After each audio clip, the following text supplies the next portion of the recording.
खबरदार रहने के लिए चैनल को सब्सक्राइब करें और प्रेस करें बेल आइकन।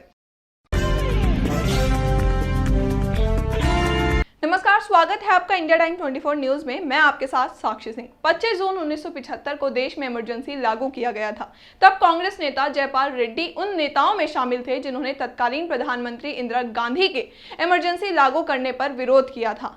आज उस महान नेता का निधन हो गया है। आइए देखते हैं हमारी एक खास रिपोर्ट। वरिष्ठ कांग्रेस नेता और पूर्व केंद्रीय मंत्री जयपाल रेड्डी ने हैदराबाद के एआईजी अस्पताल में अंतिम सांस ली। वो लंबे समय से बीमार चल रहे थे। बता दें कि इमरजेंसी के दौरान संविधान के आर्टिकल 19, आर्टिकल 21 के तहत लोगों को मिले नागरिक अधिकार छीन लिए गए थे। दरअसल तब कांग्रेस नेता जयपाल रेड्डी को तत्कालीन प्रधानमंत्री इंदिरा गांधी का देश में आंतरिक आपातकाल लगाने का फैसला रास नहीं आया। उन्होंने इंदिरा गांधी के इस फैसले का पुरजोर तरीके से विरोध किया। उन्होंने 1977 में कांग्रेस छोड़ दी और जनता पार्टी में शामिल हो गए। इस दौरान उन्होंने इंदिरा गांधी के खिलाफ आंदोलन छेड़ रखा था। जयपाल रेड्डी ने उस साल 1980 में तेलंगाना के मेडक संसदीय क्षेत्र से इंदिरा गांधी के खिलाफ चुनाव भी लड़ा।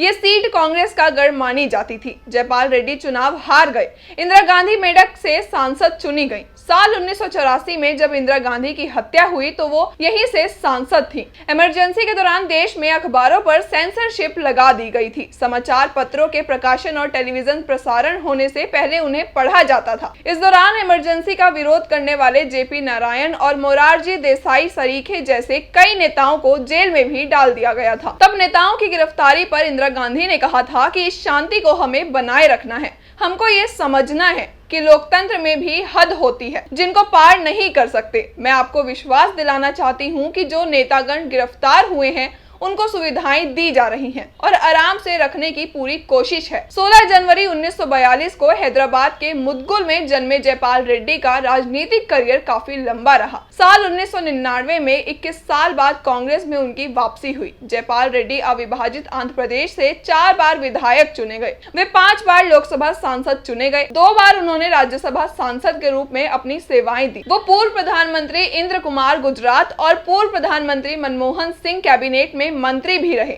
उनके परिवार में एक बेटी और 2 बेटे हैं। जयपाल रेड्डी तेलुगु राजनीति के दिग्गज नेता माने जाते रहे हैं। उनके निधन पर कांग्रेस समेत तमाम नेताओं ने दुख जताया है। कांग्रेस पार्टी ने ट्वीट कर जयपाल रेड्डी के निधन पर शोक जताया। कांग्रेस ने ट्वीट कर कहा, जयपाल रेड्डी के निधन के बारे में सुनकर दुख हुआ। एक वरिष्ठ कांग्रेसी नेता जिन्होंने 5 बार लोकसभा, 2 बार राज्यसभा सांसद और 4 बार विधायक के रूप में अपनी सेवाएं दी।